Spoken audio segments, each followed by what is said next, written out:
Hello, and welcome to Dawntide. This game looked really cool. I really like the art style that I was seeing on the Ichigo page. It looked gorgeous. Also, no cam today. I'm chilling, okay? I'm chilling. We're chilling this time. We're chilling. We're chill. We're just chill, okay? We're just chill. We're chill. Are you chill? I think this is more of like a slice of life type of situation. More chill. I need to stop saying that word. I think this is just more of like a relaxed, like life. This is just about life, I think. This is just life. So yeah, and it's a really pretty game. And yeah, that's pretty much it. That's all you need to know, really. Okay, let's get started. Dawntide. We are Riley. There's no going back to where we were, but I can still wander at cliff-top paths. Down to Keel's Cove where we first met. Where you held me still, close to your chest. A memory wrapped warm in winter white linen. When your fingers slipped between mine, they filled spaces I never knew were there. After all these years, you stay moored in my mind, a beacon through sea fog, far from land. I know these paths always lead here, but I hope that one day they'll take me back to you, back to your home, back to the person I knew. You flow around me until all those spaces are filled. Until then, Griff. Who's Griff? We'll find out, I guess. Dawntide, Chapter 1. Archipelago. Archipelago. Archipelago. Archipelago. Archipelago. Ignore that. The hiss of a steam arm brings me back to reality. Oat milk bubbles and swirls in the metal jug. Another day, another latte. My customer, an early afternoon regular, taps at her phone on the other side of the counter. She comes here on work days, sometime between 1 and half 2. Takes her coffee to go. It's about as punctual as most people get in Port Warren. I think she's an estate agent. My wrist wiggles out a wonky oat milk rosette into a cardboard cup. Not my best work. I slip the lid over it. Latte. The regular takes the cup in hand, with a thanks and a half smile. She makes her way to the usual exit to the empty street. The lunchtime rush has passed. The rest of my shift will just bring more customers like this one, if any at all. I turn to face myself, half an eye to the door. The muffled sound of laptop keys flutter amongst the strums of music through the speakers around the room. The name of the cafe hangs on a wooden board above a long landscape mirror. The boy. I send the person in the mirror a half-hearted wave, hoping to brighten their spirits. You're the boy, Riley. We are the boy. You are the boy. The boy, the boy, the boy, the boy, the boy. It does very little. I'm tired. It's my last shift for the week. Hazel will start her shift soon. Best look busy. So this is my internal monologue.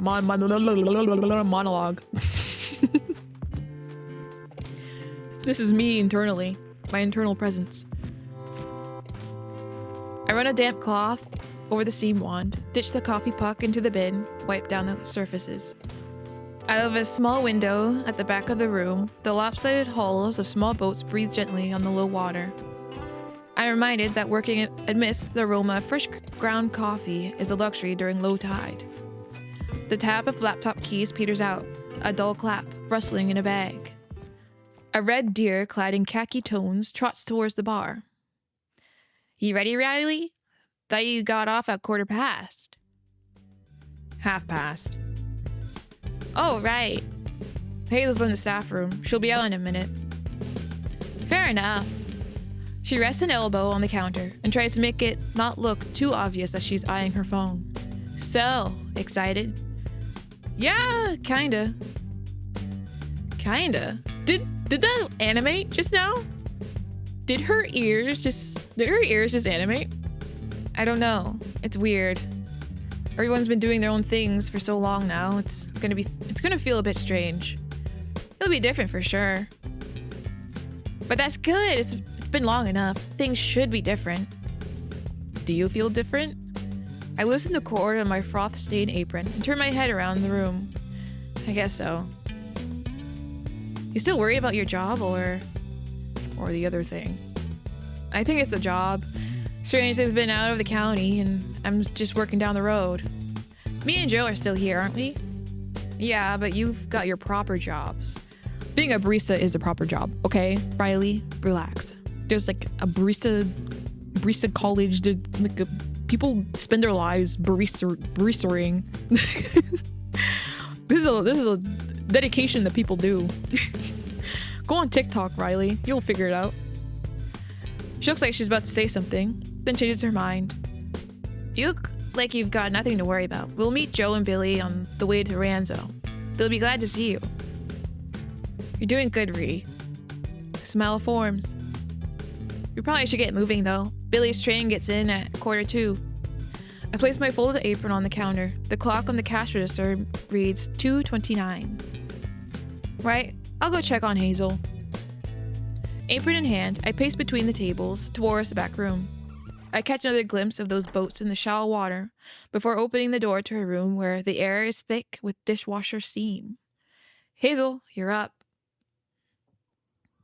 It's a steep walk up to the station. We pass by the old memorial, the church and Baker Favreau's. After placing her bag inside the doorway to our flat, Sal closes and locks the door. She walks back to the street, phone in hand. Still nothing from Billy. Her voice is breathy as we trudge further up the incline. By the way, what time did you come in last night? I didn't hear you. Yeah, just sleeping badly. Went for a walk. Bad dreams? No, just hard to sleep. You been doing your night walks again? Yeah. A few cars pass by us on the thin streets, the engines cutting through the shushing sway of new leaves and the gulls wheeling above. Is there a problem? No, I was just wondering.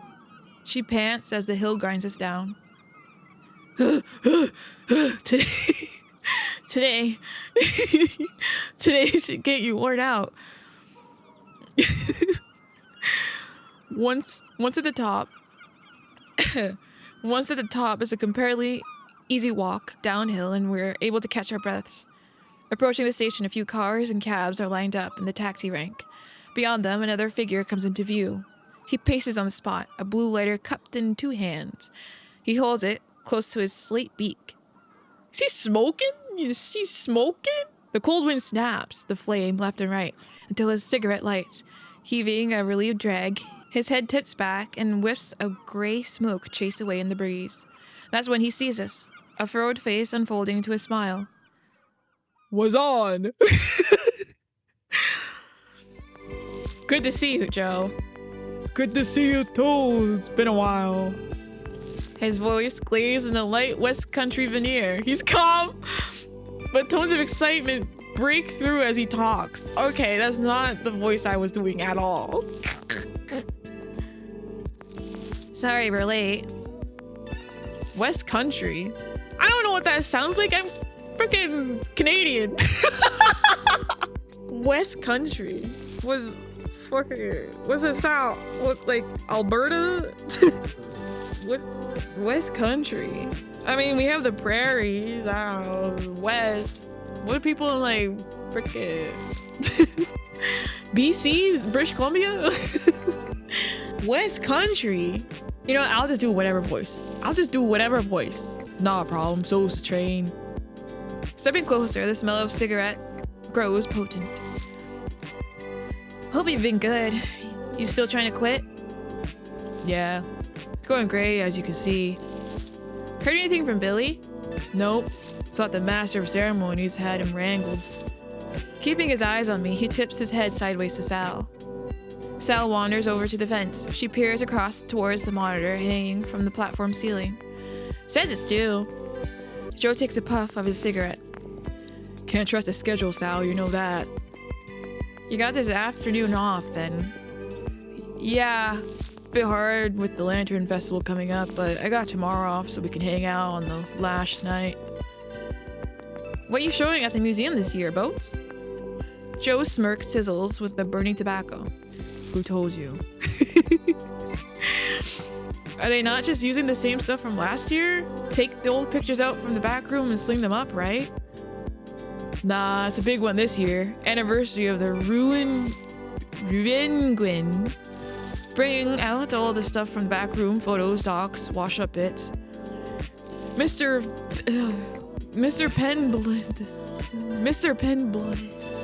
Penblade even got one of the old lifeboats reconstructed. Sounds like a lot of work.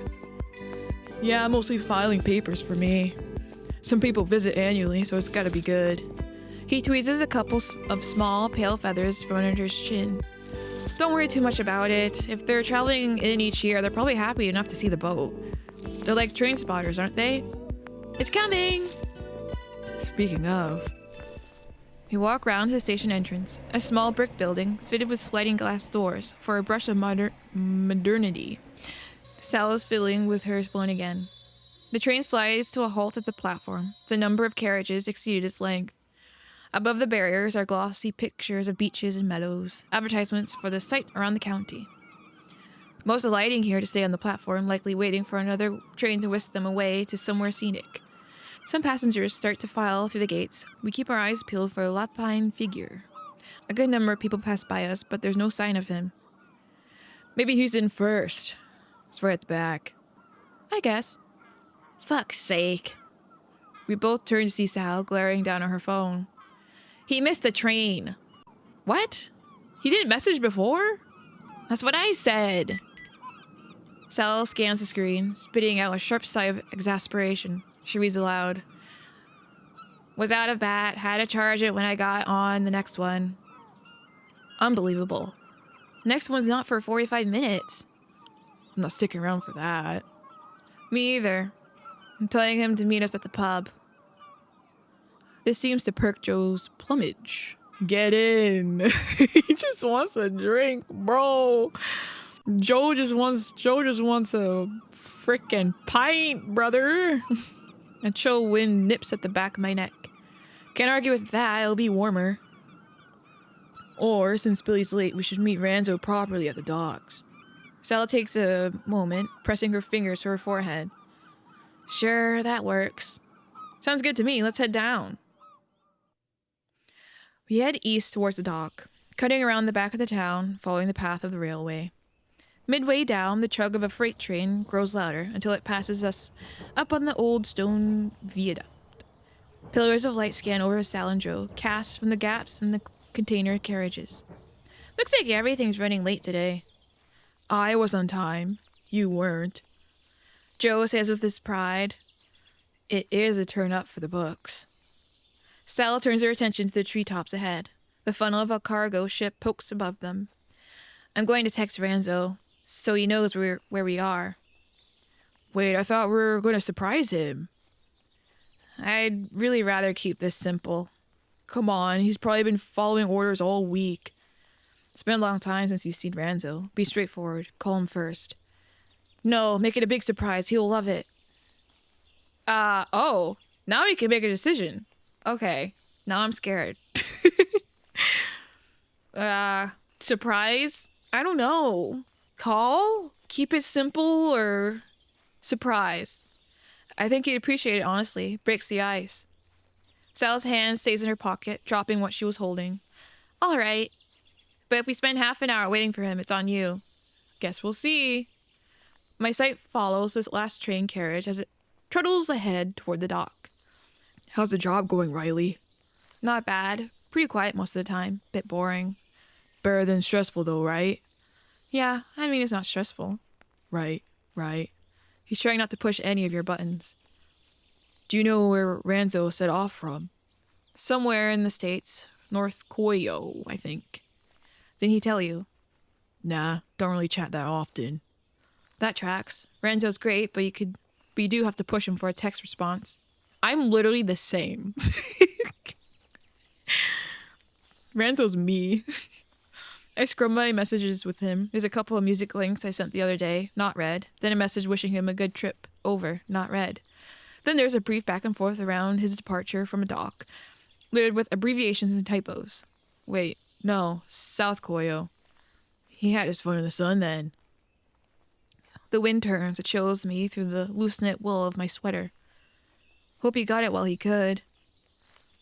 Bet you a pint he'll just be wearing a t-shirt during the whole big man thing. Twigs and hard soil crunch underneath as we continue along the path. Won't be long till we're back on the road. At the base of the hill, the road peels left across the bay. Before weaving back through the heart of the town, it runs along a wall of corrugated iron, a drab metal blister on the headland's pastoral greens. At a gap in the fence, we see dock workers passing through with clipboards and hard hats, the usual fare. Between them are glimpses of a rare sort, at least for these parts. They're the ones that bring life to the town when the big ships take anchor. A lady passes us by, browns, blacks, and whites painted across her marbled paper. Her ears are perked up with 2 satellite dishes as she spoke cheerfully to a top-heavy man with gray-green scales. Both of them sport dark blue overalls with livraison emblazoned across the front, the same emblem that marks the great freighter's hull. Still, no sign of the guy we're looking for. Do you think we should go in? No, I think you need a badge. I reckon I could blag it. I'm not picking you up if you get caught trespassing, Joe. I don't think they mind that much, Sal. She shoots me a look that says don't encourage him. But yeah, Joe, she's right. I better not push it. I told you we should have messaged him. Yeah, well, I bet he wouldn't even respond anyway. If we don't see him soon, I'm gonna call. Joe, who up until now has been leaning against the iron gate, suddenly jolts up. He turns to us and whispers excitedly. I can see him. He stays low and points through a gap in the post. Sure enough, a scruffy gray figure in blue overalls plods towards the barrier. Told you, Sal. Okay, what are we doing? Joe motions towards himself frantically. He's trying to whisper, but it comes out more like a raspy bellow. Come on, get down here. We duck down, scurrying over to Joe. He presses his beak to the gap in the fence, silent. He's loving this. Suddenly, there's a flurry of feathers jolting forward with us in tow, springing out and shouting almost in unison. Happy! Welcome! Hello back, Ranzo!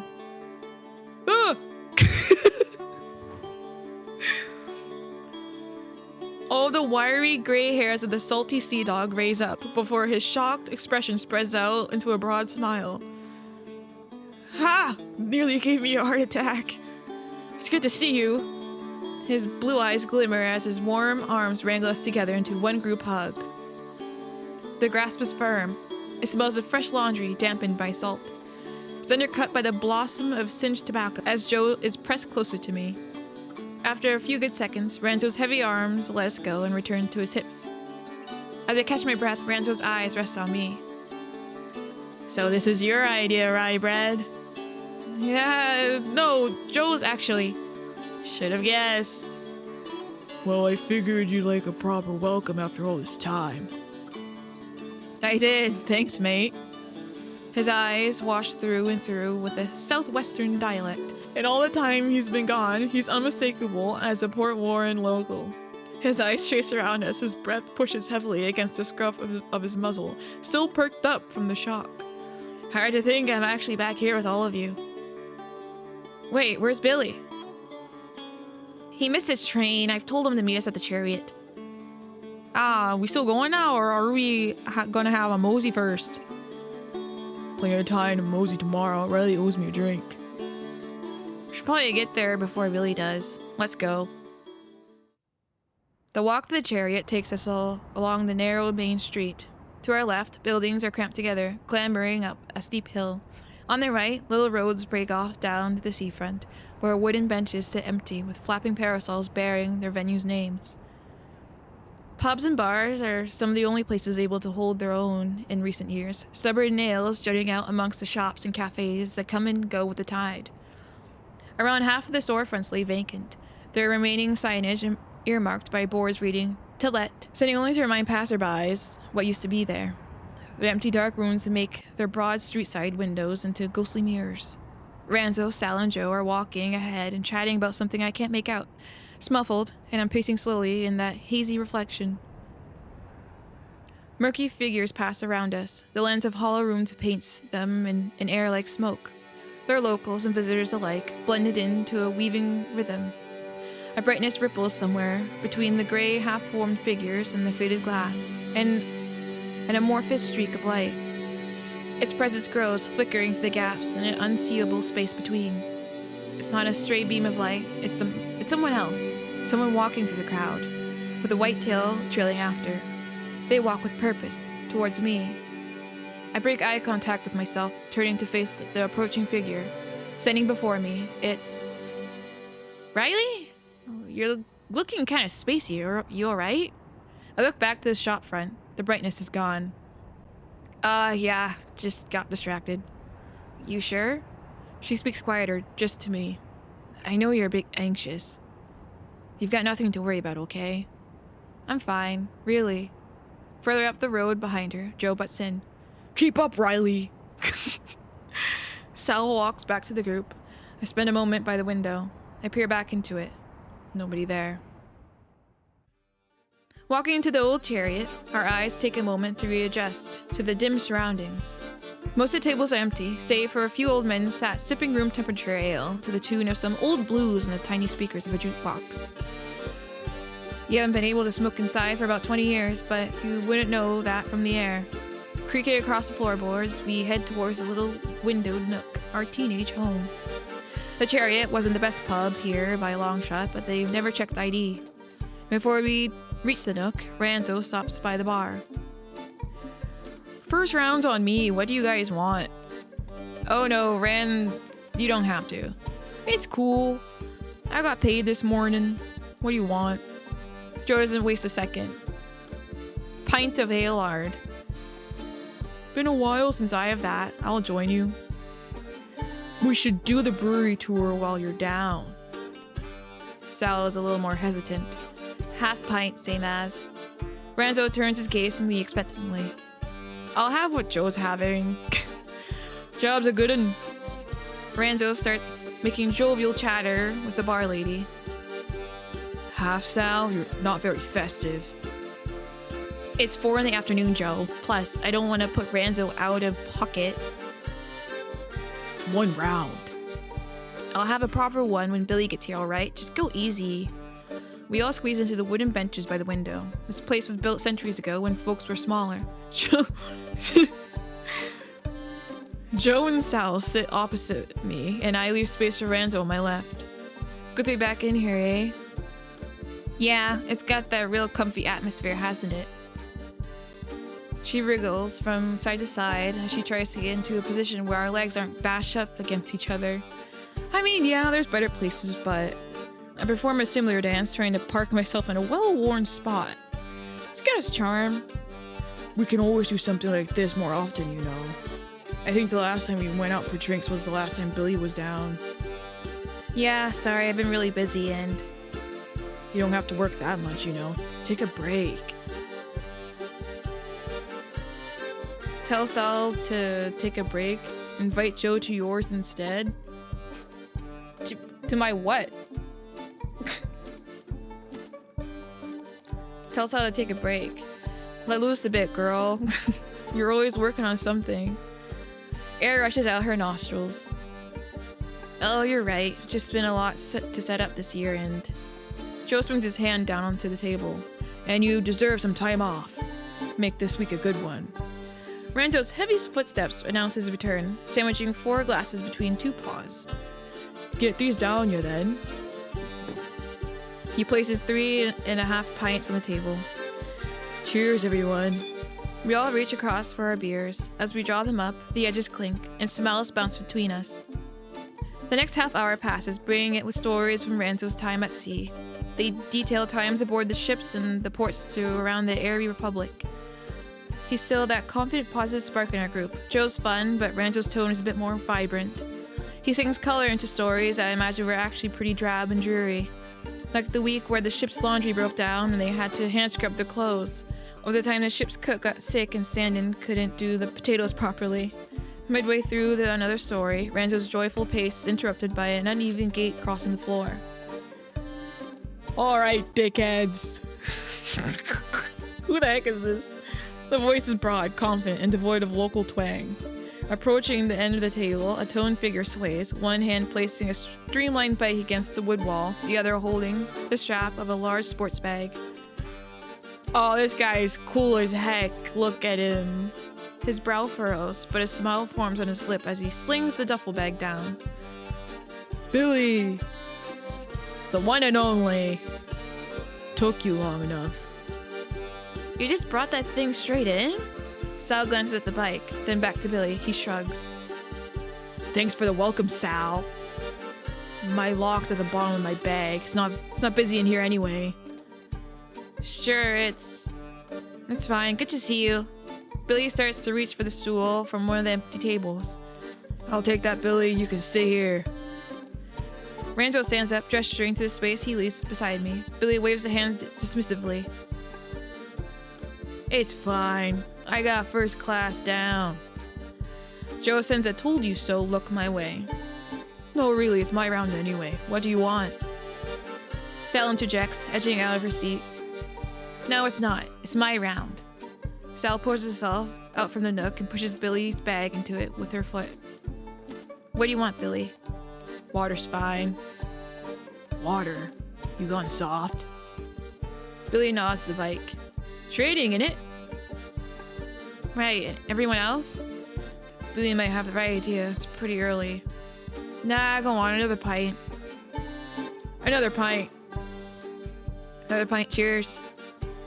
Handsome, same here. Ranzo nods, raising the last of his one. Alright, 3 pints, 1 water. Sal heads to the bar. She bumps Billy's bike on the way, not sure if it was intentional or not. Billy slides into Sal's empty spot next to Joe. Ranzo returns next to me. The old wooden bench creaks beneath us. How's the leg? Got rocket boosters on this one. Billy extends his right leg to the bicycle, leaned against the wall. Below a flexing thigh, his leg tapers into a curved prosthetic. I am the rocket booster, mate. Rockets run on water, do they? They sure as fuck don't run on a... They sure as fuck don't run on Langer. Not having a beer belly flopping around on the velodrome. What is this conversation? You're not tired of riding around in a big circle yet? Nah, man. It's Zen. But I achieve enlightenment on that bitch. I love Billy so much. Looking forward to getting back on the hills here, though. Looks like it'd do you good. You've gone hench. You doing steroids on top of your usual stuff? It's all me, dude. I was going to ask you, do you still get people being weird about it? Sometimes. They want an excuse when I whip their asses in trials. Real reasons that I put more time on the track than anyone else. Surprised you got time for your course. Enough to pass. That's all that matters. With dress around, I bet coursework's the last thing on your mind, eh? She's not around. What? As Sal approaches the table, Billy takes his glass from the tray and sips. We broke up. Oh, shit. Sal's face slumps with disappointed sympathy as she sets down the tray of drinks. You and Jess broke up? She was so nice! Billy takes a long sip from his water and wipes the dew from his prickly lips. What you saw, sure. I wasn't feeling it. Kind of needy. She said I was spending too much time training. It was a choice between that and her. Billy's eyes widen with a resigned indignation. So here we are. I'm sorry, man. Don't be. I'm better off. Don't give a rabbit a chance to run, I guess. Hair, dickhead.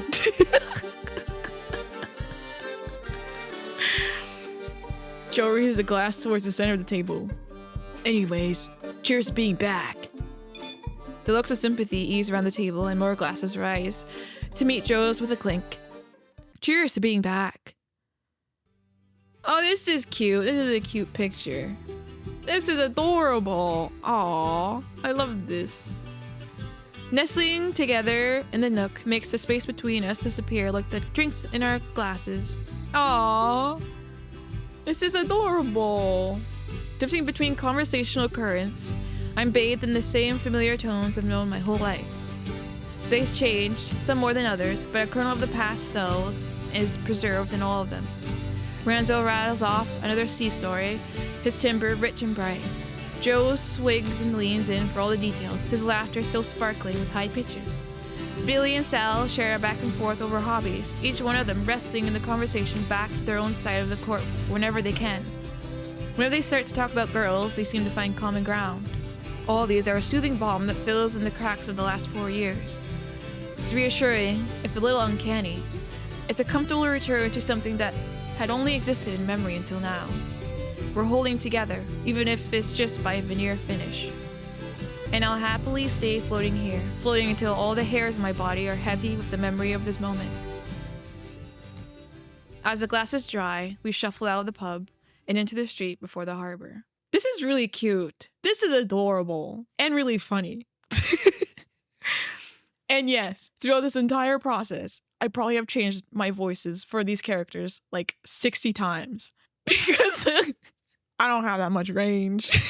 But yeah, I really like this so far. I'm going to stop here though. I know I kind of just started, but it's getting late and maybe I'm definitely going to continue this because I really love this so far. But yeah, this is part 1. Part 2 is probably going to be like hopefully over an hour. Yeah. So yeah, I'm going to stop here for now. And then I'm going to pick back up in the next part. So yeah, I will see you in the next part. See you. Bye. Have a good night. Sleep tight. Don't let the bed bugs bite. Or good morning.